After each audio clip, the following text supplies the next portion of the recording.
Usually when you think of action cameras, you think of GoPro. Though the company has had quite a lot of trouble making a profit in recent times, they still remain one of the most recognisable action camera brands. DJI gave it a solid attempt with their OSMO Action, which introduced a super new concept, a dual screen display for easily capturing yourself on video. Well, if you are after a budget version dual action camera, then this could be the one for you, the Akaso Brave 7 LE.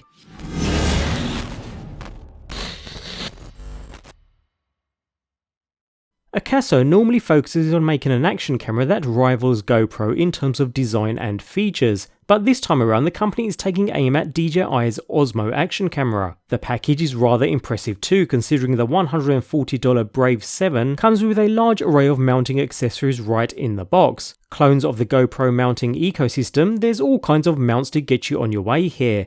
That aside though, the camera itself comes complete with this dive housing, again usually a separate purchase with its more expensive competitors, although allowing you the ability to take the camera up to 40-meter depths. The design is nothing we haven't seen before, with metal buttons, a GoPro style mounting point at the bottom, and a hinged door on the rear that can be unclipped from the top, now providing access to the camera within. It's a little bulky with the case, although fortunately it's not always needed since the bare camera itself is not only ruggedized, but it's also water resistant, so the odd splash of water or rain won't be a cause for concern. It feels very durable in the hand too, not your typical cheap plastic type feel that's common with most budget level cameras, but certainly more rugged enough to use even in harsher environments. The front screen is immediately apparent and sets this apart from other budget cameras though, providing users the ability to easily take selfies and vlog, so you can see what you're recording at all times. It's around the same size as the OSMO Action too, filling out most of the front of the camera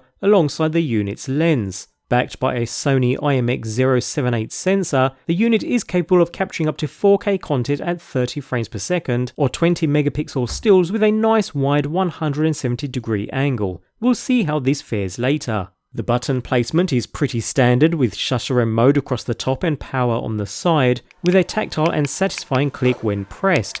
Notice how each button is also completely sealed to help to maintain that overall water resistance. Over on the opposite side, just below a small speaker, we find a side door, which I honestly struggle to get open most of the time. Not such a bad thing I guess, but reveals a micro USB port for charging and a micro HDMI port for hooking up to an external display. Something missing by default on the newest GoPros. A rubberized pad covers and seals the ports, again maintaining that waterproofing once closed and locked into place. We find another sliding door on the bottom of the device, again with a rubberized seal, and revealing a cavity for the included 1350 mAh battery to be inserted. The battery should be good for around an hour's use, which is pretty much standard, although thankfully 2 are included within the package alongside a handy dual charger too, ensuring you'll always have enough power on hand. Beside the battery, we'll find that typical awkward memory card slot for your micro SD card, which isn't supplied within the package, and with that we can close the bottom door to create a tight seal. Alongside we also find a standard metal tripod thread, handy for attaching to tripods or selfie poles,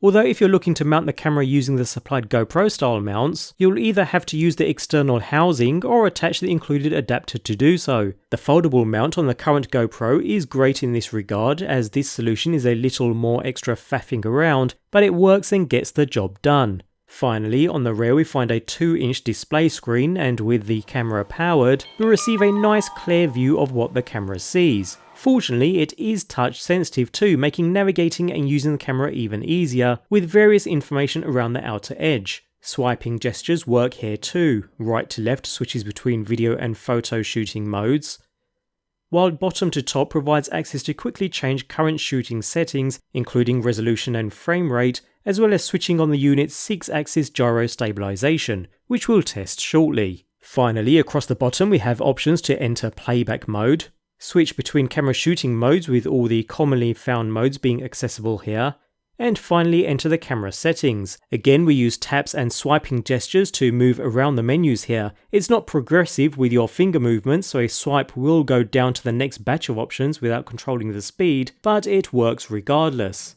There's not a huge array of settings to choose from either, and all seems quite basic and easy to use. No issues with the UI or performance at this stage at all. Of course we have that front screen too, and no, you can't use both front and rear screens simultaneously. With all settings and options in place, keeping the mode button pressed for 3 seconds, the rear screen switches off while the front activates, allowing a full colour live view of what the camera sees along with some status information around the screen too. It's not touch sensitive and you can't change settings this way, but it's useful for framing yourself in the shot when vlogging or taking a selfie. Talking of framing, we also have built-in wireless connectivity, and with a very simple wireless connection to the Akaso Go app, available on both iOS and Android platforms, we'll receive a live view with very little lag. Here we can switch between video and photo modes, as well as start and stop capture, and enter camera settings, all very basic and simple. Not much more to do here, so it doesn't overwhelm you with options, but basic enough to get the job done. There's even an included remote control, making it easy to go hands-free as well, which is something that the bigger companies charge extra for. So far, so good, but it's all in how the camera performs, and honestly, for a budget level camera, it's really not too bad. Given its low price point, the colours this unit pulls out of the scene are warm, realistic, and a touch better than most other budget action cameras I've tested in the past. It's no GoPro, not by a long shot, but with good colour and exposure, it's around average when it comes to budget cameras. The stabilisation does a pretty decent job in smoothing out video footage. Again, I wouldn't put it on par with GoPro's Hyper Smooth or DJI's Rocksteady, although footage is smoother with than without. But I did notice a slight softness being applied to the resulting video with stabilisation switched on, so a trade-off is definitely there. It's the same with still images. Although action cameras like this are mainly used for video capture, I very rarely use any for still images myself, so it's good to see the option there and the performance to go along with it. Audio quality is lacking, so if used as a vlogging camera with that front screen, you'll want an external solution, and capturing in lower light conditions, well, let's not even go there. Not a strong point with any action camera, and the same rings true here as well. So, all in all, what we have here is a pretty decent attempt at a budget DJI OSMO Action. All features work well, including the front screen and the remote app. No issues there at all. No overheating even within the case either. Although audio quality is lacking and video quality wasn't enough to wow me. Don't get me wrong, for social media clips it would perform perfectly well, but for anything else it doesn't quite hit the mark.